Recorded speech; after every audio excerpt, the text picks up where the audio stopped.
नमस्कार, मैं हूं आपके साथ अंकिता पाल। बुलेटिन की शुरुआत करते हैं। जम्मू कश्मीर के पहलगाम घाटी पर आतंकी हमले के बाद में भारत ने कई अहम फैसले लिए हैं और इस हमले में 26 लोगों की मौत हो गई थी, जिनमें अधिकतर पर्यटक थे। भारत सरकार ने इस हमले के बाद में जवाबी कार्रवाई करते हुए 5 बड़े फैसले लिए हैं। भारत ने सभी पाकिस्तान नागरिकों को देश छोड़ने के लिए भी कहा है और इसके साथ ही अटारी बॉर्डर बंद कर दिए गए हैं। साथ ही सिंधु जल समझौता भी रद्द कर दिया है। पाकिस्तान नागरिकों का वीजा भी बंद कर दिया गया है और साथ ही उच्च आयोग में भी कर्मचारियों की संख्या 55 से घटाकर 30 कर दी जाएगी। देखिए इस रिपोर्ट में।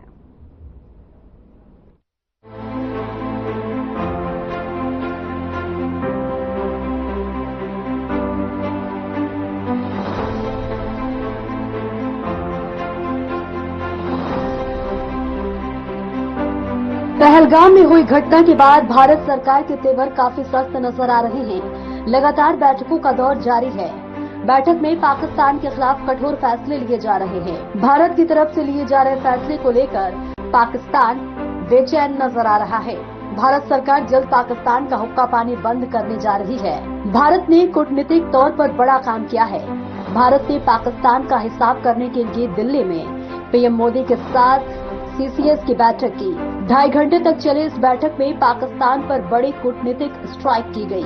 पाकिस्तान को करारा जवाब देने के लिए 5 बड़े फैसले लिए गए। पीएम मोदी के संदेश के बाद पाकिस्तान डरा हुआ महसूस कर रहा है। पाकिस्तानी वायुसेना हाई अलर्ट पर है और अरब सागर में नो फ्लाई जोन घोषित कर दिया गया है। इस बीच भारत ने स्वदेशी निर्देशित मिसाइल विध्वंसक INS सूरत का सफल परीक्षण कर अपनी सुरक्षा और मजबूत की है। साथियों, 22 अप्रैल को जम्मू कश्मीर के पहलगाम में आतंकियों ने मासूम देशवासियों को जिस बेरहमी से मारा है, उससे पूरा देश व्यथित है। कोटि कोटि देशवासी दुखी हैं। सभी पीड़ित परिवारों के इस दुख में पूरा देश उनके साथ खड़ा है। जिन परिवारजनों का अभी इलाज चल रहा है, वे जल्द स्वस्थ हो, इसके लिए भी सरकार हर प्रयास कर रही है। साथियों, इस आतंकी हमले में किसी ने अपना बेटा खोया, किसी ने अपना भाई खोया, किसी ने अपना जीवन साथी खोया है।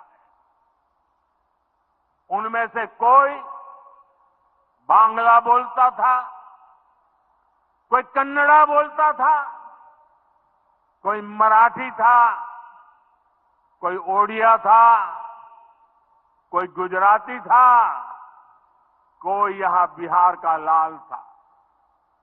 आज उन सभी की मृत्यु पर करगिल से कन्याकुमारी तक हमारा दुख एक जैसा है, हमारा आक्रोश एक जैसा है।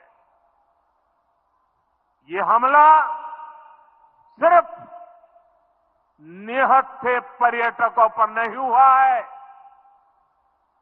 देश के दुश्मनों ने भारत की आत्मा पर हमला करने का दुस्साहस किया है।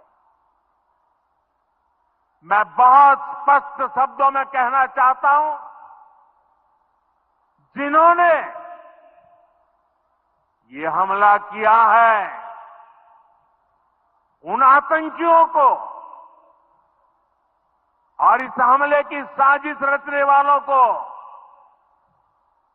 उनकी कल्पना से भी बड़ी सजा मिलेगी। सजा मिलकर के रहेगी।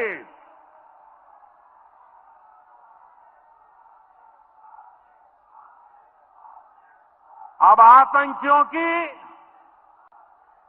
बची खुची जमीन को भी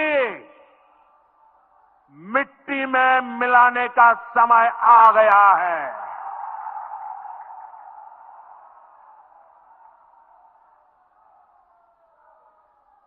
एक सौ चालीस करोड़ भारतीयों की इच्छा शक्ति अब आतंकी आकाओं की कमर तोड़ कर रहेगी।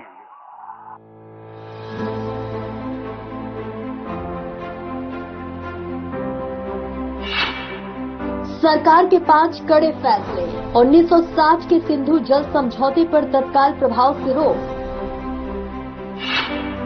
अटारी बॉर्डर भी तुरंत प्रभाव से किया बंद। पाकिस्तानियों को 48 घंटे में भारत छोड़ने के निर्देश। पाकिस्तानी उच्चायोग में पदस्थ रक्षा और सैन्य सलाहकारों को भारत छोड़ना होगा। भारत भी इस्लामाबाद स्थित अपने उच्चायोग से सलाहकारों को वापस बुलाएगा।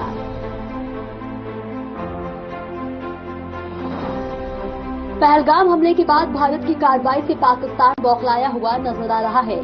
पहलगाम आतंकी हमले के बाद भारत ने पाकिस्तान पर कड़ा एक्शन लिया है और सिंधु जल समझौता निलंबित कर दिया है। इसके जवाब में पाकिस्तान के प्रधानमंत्री शहबाज शरीफ ने राष्ट्रीय सुरक्षा समिति की बैठक बुलाई और कहा कि सिंधु जल समझौते पर भारत की कार्रवाई को जंग जैसा कदम माना जाएगा। पाकिस्तान ने 30 अप्रैल तक सभी भारतीयों को देश से बाहर निकल जाने को भी कहा है। भारतीय विमानों के लिए उसने अपना एयर स्पेस बंद कर दिया है और वाघा बॉर्डर से आवाजाही पर रोक लगा दी है। जम्मू कश्मीर के पहलगाम में हुए आतंकी हमले पर हरियाणा के मुख्यमंत्री नायब सिंह सैनी ने कहा कि ये हमला बेहद दुर्भाग्यपूर्ण है। इसकी जितनी निंदा की जाए उतनी कम है।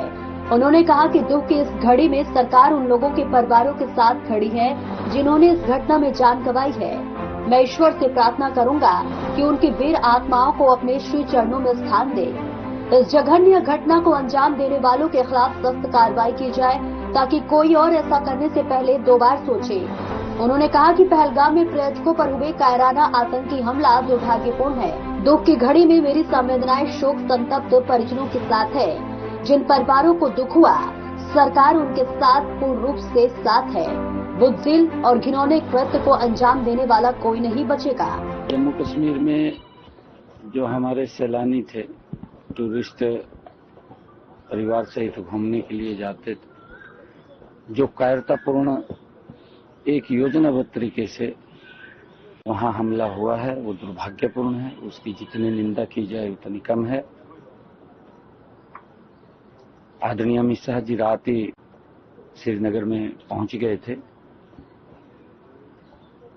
जो परिवारों को वहां दुख हुआ है, जिन परिवारों के लोग गए हैं, उनके साथ सरकार पूर्ण रूप से खड़ी है। इस दुख की घड़ी में मैं परमपिता परमात्मा से ये प्रार्थना भी करूंगा कि उन दिवंगत आत्माओं को अपने श्री चरणों में स्थान दे और जो ये गहरा दुख हुआ है उसको सहन करने की शक्ति दे। परंतु जो लोगों ने ये कायरतापूर्ण इस घटना को अंजाम दिया है वो कोई बचेगा नहीं। उनके खिलाफ सख्त कार्रवाई और ऐसी कार्रवाई कि आगे भी व्यक्ति मुंह उठाता हुआ सोचे 4 बार कि अगर मैं कोई काम करूंगा तो मेरे साथ ही अंजाम होगा। वो कार्रवाई उनके खिलाफ वो होगी। पहलगाम आतंकी हमले में शहीद हुए हरियाणा के लेफ्टिनेंट विनय नरवाल की कहानी झकझोर देने वाली है। शादी के महज 8 दिन बाद उनकी पत्नी के सामने दहशतगर्द आतंकियों ने उन्हें गोली मार दी। अब विनय नरवाल के घर वालों की हालत देख खुद केंद्रीय मंत्री मनोहर लाल भी रो पड़े। दरअसल मनोहर लाल करनाल में विनय नरवाल के घर उनके परिवार को सांत्वना देने पहुंचे थे, जहां उन्होंने कहा कि मैं मुख्यमंत्री नायब सिंह सैनी से बात करूंगा और उचित उपायों पर चर्चा करूंगा। हम लेफ्टिनेंट विनय नरवाल के नाम को सम्मान देने के लिए कदम उठाएंगे। करनाल से संबंधित कोई भी घोषणा बाद में की जाएगी, क्योंकि वर्तमान में परिवार शोक की अवधि से गुजर रहा है। एक बार जब ये शोक अवधि समाप्त हो जाएगी तो हम इन मामलों पर चर्चा करेंगे और कार्रवाई करेंगे। बहुत ही ये दुख, असहनीय दुख की बात है कि हमारा एक बहुत नौजवान होनहार देश का सैनिक कैप्टन विनय नरवाल आतंकवादियों का शिकार हो गया, शहीद हो गया। उनके परिवार के लोगों को मिलने के लिए मैं आज आया हूं। स्वाभाविक है, हम सबको इतना कष्ट है, दुख है, मन में पीड़ा है, परिवार के लोगों को होना स्वाभाविक है। परिवार ने बहुत ही एक प्रकार से बड़े अरमान होते हैं कि बेटे को पाल पोस करके और एक अच्छे मुकाम पर उसको पहुंचाया है। देश की सेवा के लिए लंबे समय तक उसने सेवा करनी थी, लेकिन जिस प्रकार की घिनौनी हरकत हुई है, आतंकवादियों ने की है, इसकी मैं निंदा करता हूं, घोर निंदा करता हूं। और साथ ही और जो 25 लोग उनके साथ मारे गए हैं, एक नागरिक नेपाल के भी हैं। मैं कल नेपाल में था, नेपाल के प्राइम मिनिस्टर को मिलकर के भी मैंने सांत्वना व्यक्त की। नेपाल के प्राइम मिनिस्टर और भारत के प्रधानमंत्री मोदी जी की बातचीत भी हुई है और वो भी चिंता में थे कि इस प्रकार के जो टूरिस्ट हैं उनको सुरक्षित अगर नहीं कर पाएंगे तो काफी कठिनाई आएगी, क्योंकि टूरिज्म चाहे भारत हो, नेपाल हो, भारत का हिस्सा कश्मीर हो अथवा अन्य प्रदेशों में टूरिस्टों का आना जाना लगातार रहता है। कल मैं नेपाल में था तो वहां भी बड़ी संख्या में जो इधर से धार्मिक यात्रा पर और टूरिज्म पर भारत के लोग जाते हैं, उनसे भी मिलना हुआ था। ये घटना हम सबके लिए चिंता की बात है। प्रधानमंत्री जी विदेश गए हुए थे, उन्होंने तुरंत अपना दौरा रद्द करके और वापस आए। कल दिन भर बैठकें चली, आपसी बातचीत हुई और कल कैबिनेट की जो सिक्योरिटी कमेटी है, कैबिनेट कमेटी ऑन सिक्योरिटी, उनकी मीटिंग हुई है। और जो पाकिस्तान के खिलाफ जिस प्रकार के वहां कदम उठाए गए हैं हमारे एक्सटर्नल अफेयर मिनिस्ट्री ने, बहुत सख्त कदम है, इनको कोई बहुत हल्के से न ले। पाकिस्तान के हाई कमीशन को यहां से खाली करने के लिए कह दिया गया है। हमारे जो उच्चायोग पाकिस्तान में था उनको वापस बुला लिया गया है। अटारी बॉर्डर उसको बंद कर दिया गया है। किसी भी पाकिस्तानी नागरिक को कोई वीजा नहीं दिया जाएगा। जो पहले से वीजा पर यहाँ आए हुए हैं उनको भी 1 मई से पहले यहाँ से जाने के लिए कह दिया गया है। और सबसे बड़ा जो विषय है, जो वर्षों से जिसका लाभ पाकिस्तान उठाता था, वो सिंधु जल समझौता, उसको अब एबियंस में रख दिया गया है। और अब कम से कम पाकिस्तान इसको हल्के में न ले। और अगर पाकिस्तान ने अभी भी इस प्रकार की गतिविधि का कोई संकेत दिया तो फिर पाकिस्तान का मैं समझता हूं उसको भारी एक नुकसान, ऐसा भारी खामियाजा भुगतना पड़ेगा। आज दुनिया के देश इस मामले में आतंकवाद के खिलाफ हमारे साथ खड़े हैं और किसी भी प्रकार की कार्रवाई आतंकवाद को दबाने के लिए, इन घटनाओं का बदला लेने के लिए भारतवर्ष को जो करना होगा जरूर करेंगे। प्रधानमंत्री जी, हमारे रक्षा मंत्री, हमारे विदेश मंत्री सब इस पर बहुत बारीकी से नजर रखे हुए हैं। और आज all party meeting Rajnath Singh ji की अध्यक्षता में वो भी हो रही है। सभी पार्टी के लोगों ने इस घटना को कंडेम किया है और मैं समझता हूं देश एक है, मजबूत है। सारे देश में इसका जो रोष है वो प्रकट हो रहा है। एक विषय और जो नई बात ध्यान में आई है कि अभी तक आतंकवाद के खिलाफ कश्मीर के लोग नहीं दिखाई देते थे, लेकिन पहली बार ये भी है कि कश्मीर के लोग आतंकवाद के खिलाफ आज बोले हैं। यानी कल उनके बाजार भी बंद थे। आगे से आतंकवाद को कश्मीर के लोग भी सहन नहीं करेंगे। कश्मीर पुनः शांति के रास्ते पर, जिससे काफी समय से 370 धारा हटने के बाद आया है, उस रास्ते पर ही बढ़ेगा और ऐसी गतिविधियों को हर कीमत पर रोकने का। पहलगाम आतंकी हमले में मारे गए लोगों पर कई नेताओं ने दुख व्यक्त किया और भारत सरकार द्वारा लिए गए फैसलों की सराहना की।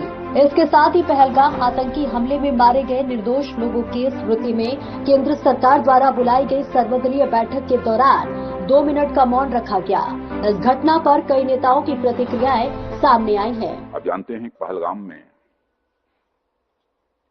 धर्म को निशाना बनाते हुए आतंकवादियों द्वारा किए गए कायरतापूर्ण हमले में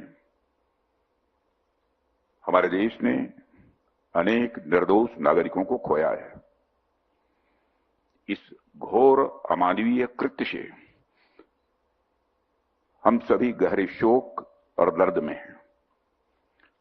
सबसे पहले मैं उन सभी परिवारों के प्रति अपनी गहरी संवेदना व्यक्त करता हूं जिन्होंने अपने प्रियजनों को खोया है।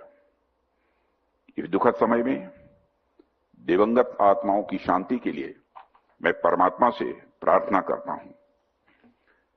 यहां मैं भारत के दृढ़ संकल्प को दोहराना चाहूंगा कि टेररिज्म के खिलाफ हमारी जीरो टॉलरेंस की पॉलिसी है।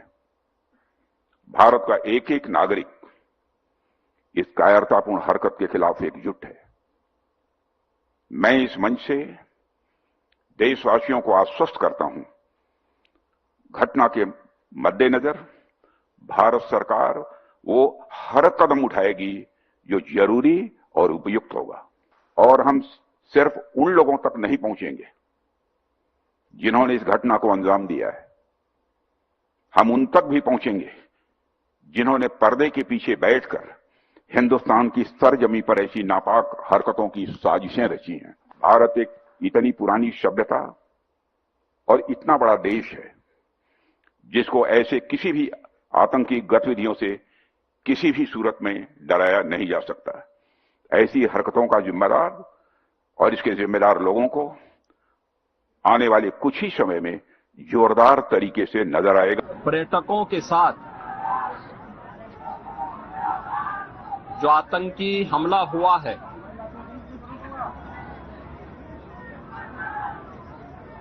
कानपुर का एक परिवार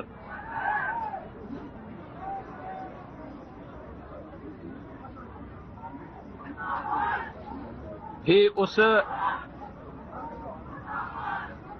आतंकी हमला का शिकार यहां का एक नौजवान हुआ।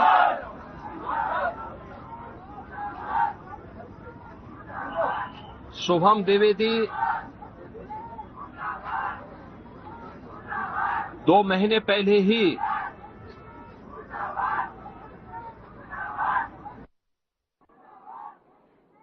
जिसकी शादी संपन्न हुई थी,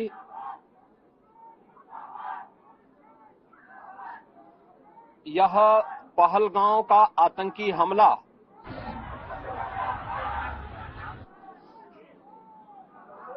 यह एक क्रूर, बीभत्स,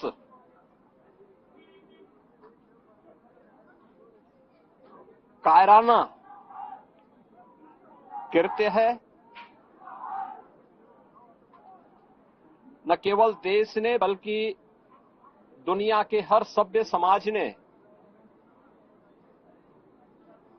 इस घटना की निंदा की है। यह घटना बताती है कि आतंकवाद अब अपनी अंतिम श्वास ले रहा है। निर्दोष पर्यटकों पर हमला जाति और धर्म पूछ करके बहन बेटियों के सामने उनके सिंदूर को उजाड़ा जाए, यह कोई सभ्य समाज स्वीकार नहीं कर सकता। और खास तौर पर भारत के अंदर यह कतई स्वीकार्य नहीं है।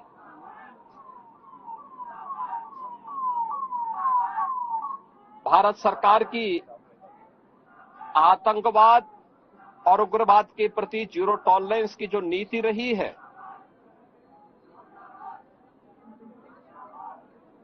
वह प्रभावी ढंग से आतंकवाद का नेस्तनाबूद करेगी। और आपने देखा होगा कल इसकी शुरुआत, इसके ताबूत पर अंतिम कील ठोकने की शुरुआत हो चुकी है। आदरणीय प्रधानमंत्री जी की अध्यक्षता में सीसीएस की बैठक में जो निर्णय लिए गए हैं, आदरणीय गृह मंत्री जी ने स्वयं उन क्षेत्रों का दौरा किया और आगे की रणनीति के साथ ही आतंकवाद और उग्रवाद के खात्मे की एक नई पहल के लिए अब पूरा भारत आगे बढ़ा है। आतंकवाद और उग्रवाद के प्रति जो जीरो टॉलरेंस की नीति है, पूरे भारत को इस दुखद घड़ी में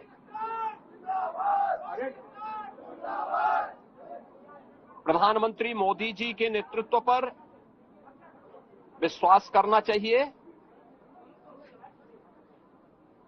मैंने अभी शुभम द्विवेदी के परिवार के सभी सदस्यों से मुलाकात की है।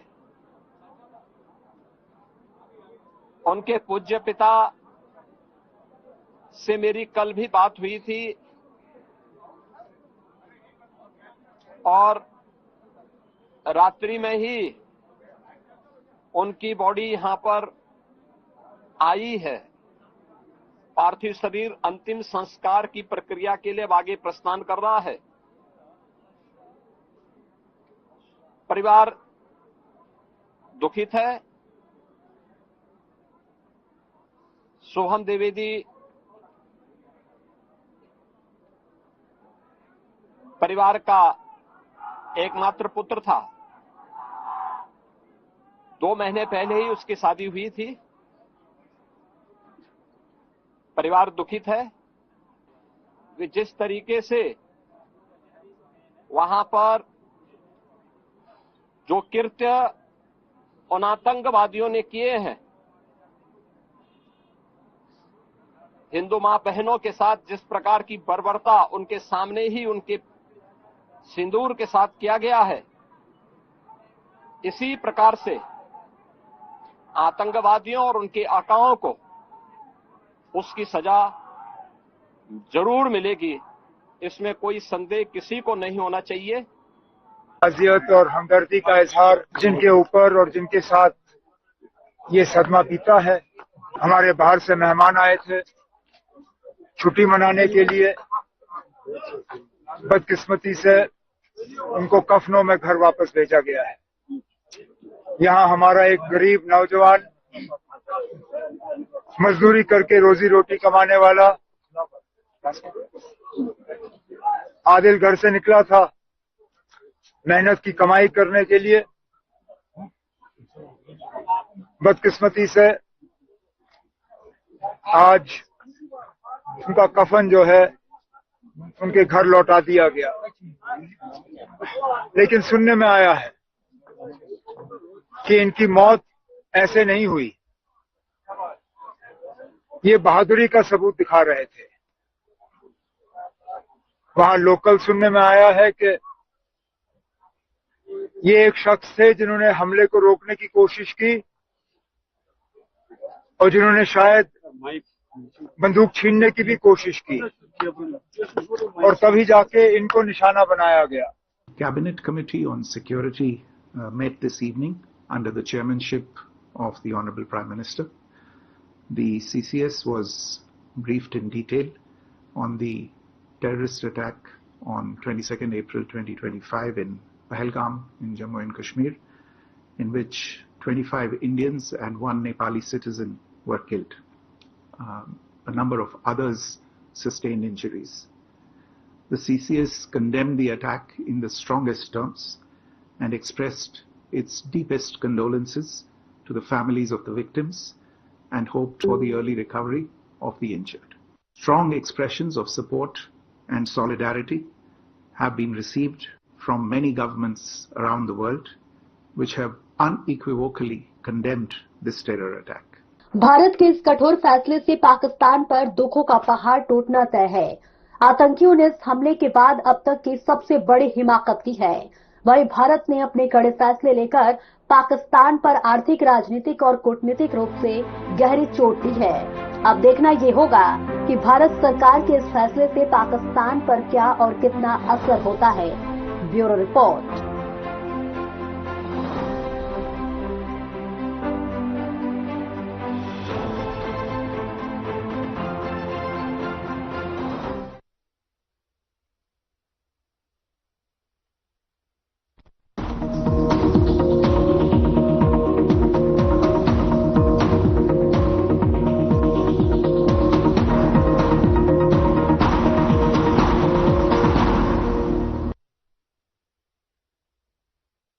क्या रंग